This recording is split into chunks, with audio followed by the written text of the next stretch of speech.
Майкл Джексон өлімінің құпиялары.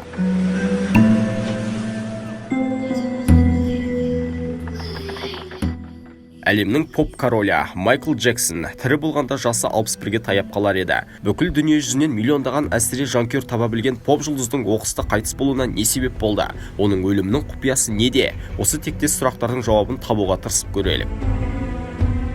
Майкл осыдан шамамен 10 жыл бұрын 25 маусымда өмірден озды. Лос-Анджелестің орталық клиникасының медициналық сараптама өкілдері марқұмның пропофол мен бензодиазепин дәрілерін мөлшерден тыс қабылдағандықтан жүрегі көтермей қайтыс болғанын айтады. Оның жеке дәрігері болған Конрад Мюррей Майклды өз бөлмесінде өлім аузында жатқанда тауып алған.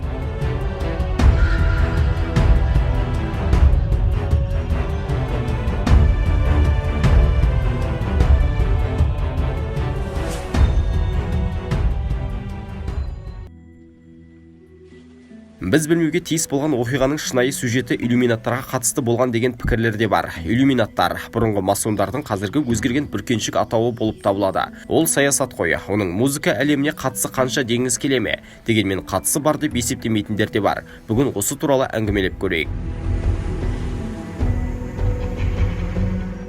Сөздің түркіні Майклдың алғаш сахнаға шыға бергенінен басталады. Дарынды әнші, өзіндік стильді қалыптастырған поп королінің болашағы жарқын боларына құпия ұйымның өкілдері де сенімді болыпты. Иллюминаттардың ұзақ уақыт оны өз шеңберінде ұстауындағы басты мақсат болашақта Майклдың танымалдылығын пайдалана отырып, қоғамды бақылауға алу болатын. Нақтырақ айтсақ, оның өлеңдерінде құпия хабарламалар болған деседі. 20 ғасырдың 80 жылдарына дейін Америка құрлығында афроамерикалықтардың құқығы тапталып келген білеміз. Театрдағы қойылымның кульминациясы бөліміндегі адамды әсерлендіріп жіберетін сюжеттегідей шынайы өмірдегі басты кейіпкер Майкл Джексон еді.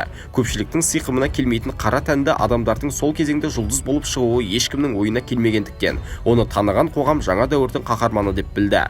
Қоғамды басқарудың қажеті жоқ, оны бағыттау керек деп Бенджамин Франклиннің өзі айтқандай. Иллюминаттар қоғамға бағытты Майкл арқылы беріп отырған. Майклдың соңынан 13 фанаттың суицид жасағаны осыған бір дәлел бола алады.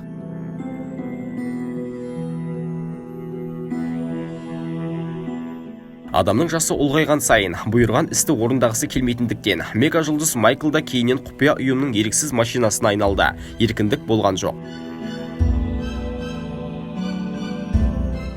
2009 жылдың 25 маусымында Майклдан бөлек белгілі сазгер, Seeds рок группасының соло орындаушысы Скай Сексон мен Голливуд актрисасы Ферра Фоссеттерді құпия түрде өмірден озып, кейіннен медициналық сараптамамен соттық іс жабылған болатын. Мұның бәрі сәйкестік екеніне сенесіз бе? Оларда құпия ұйымның бұғауланған прометейі болған болар, немесе тағдыры алдын ала жазылып қойылған ахил болған болар. Ол жағы бізге қараңғы.